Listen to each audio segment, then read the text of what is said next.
Hey YouTube, it's Michael with Asymmetrical Preparedness. Today's video is on bug out vehicles. So, and a little bit about my bug out vehicle. My bug out vehicle is not perfect, of course. I don't know if there is a perfect bug out vehicle. Actually, I guess there would be in my mind. My mind would be probably a non-computer, aka EMP proof, 1-ton diesel truck with a camper shell on it. So basically my truck just not as new as mine. Mine is a 6-liter Power Stroke, and people have made comments about just wanting to listen to the engine in the background. So here, this is for you guys. I'm just going to open up my rear window a little bit.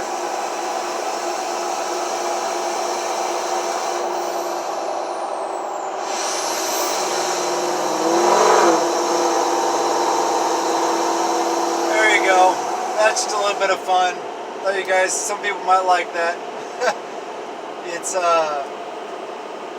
open exhaust, straight pipe, 6-liter, tuned. A couple other things. No, it's not a hot rod. No, I haven't put a crap load of money into it. I just put a 2-inch level kit on the front so I could run 35-inch mudders. And yeah, I know all-terrain tires are probably better. I had to put mud terrains on because I have to get to my bug out location. My bug out location is extremely remote and very difficult to get to a lot of times of the year. Springtime, it's very muddy getting up there, lots of mud to get through, all the snow runoff down the roads.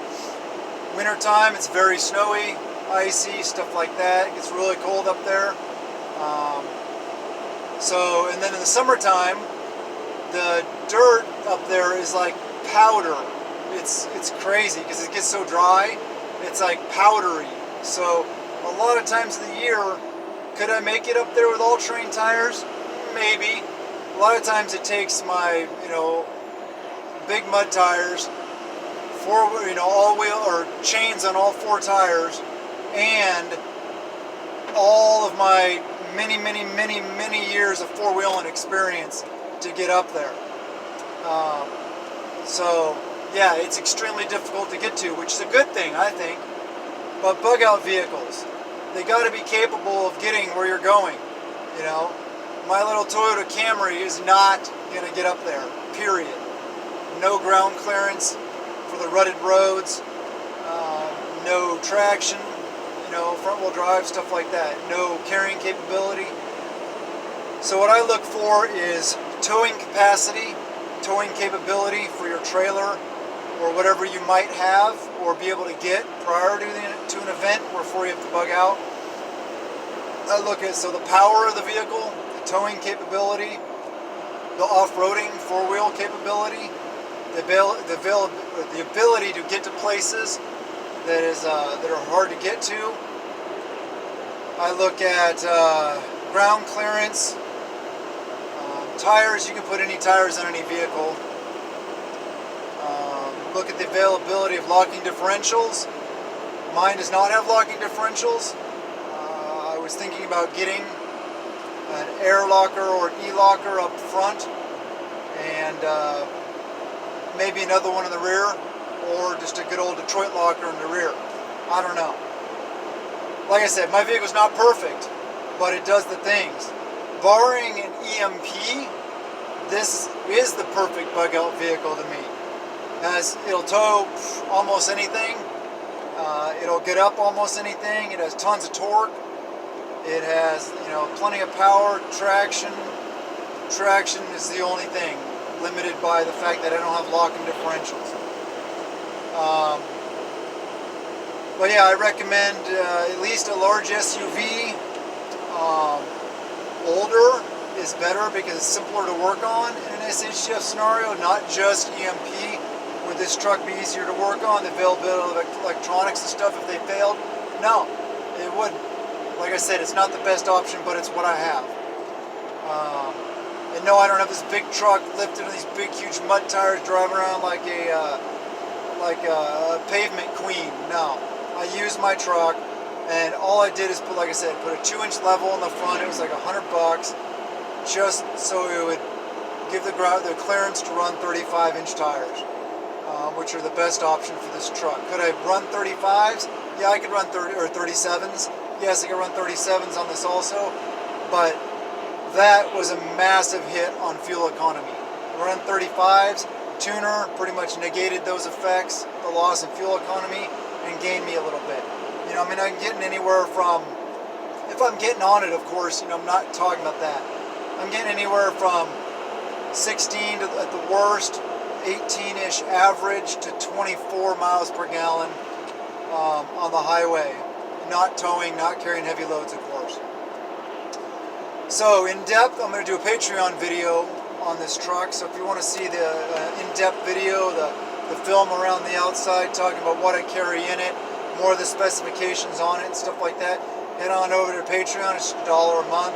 I'm going to do an in-depth video on it called the War Wagon within the next couple days. So if you're interested, yeah, we got some good content over there. I'm getting more and more good content over there. So yeah, this is a quick rundown on what I look for in a bug-out vehicle. Like an older Blazer, older Bronco, older Suburban, I'd say older Durango maybe, but they didn't really make them old enough, and they're not really big enough.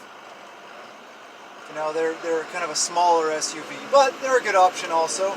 Like I said, there's other options out there. Ford, Chevy, Dodge trucks, older. Ooh, there's a nice older one right there on some 37-inch mutters, like an old Power Stroke diesel. Or actually, yeah, that was Power Stroke. But yeah, you can get it prior to Power Stroke. Older diesel, Ford, Chevy, Dodge, good options. Older Toyota trucks are good. They're just smaller. You know, there's a lot of good options out there. Do your research. Find out what's best for you, what fits your needs. I'm not here to tell you what's exactly true. You don't have to, you know, you don't need to run out and get the same truck I have. Of course not. Like I already said, it's not the best option, but it's my option. So it's what I have. Make do with what you have. You know, everybody can't afford to go out and buy a whole new vehicle. Vehicles are expensive. I just threw on a new set of tires on this truck. Toyo Open Country MTs. The last set I was really impressed with. They lasted me they lasted me like 70,000 miles for a mud terrain. That is hecka good, really good. So I love you guys. Hope you like the videos. Hope you like the content. Please subscribe, hit the like button, hit the little notification bell, share the video, spread the word. We're doing really well. We're over 630 subscribers. Team AP is rocking it. We're having really good comments in the comments section. Some people adding some good, good information, some additional stuff, asking me some good hard questions, pointing out some good truths. So yeah, keep doing the things, guys and gals. I love you guys, and blessings to you and yours.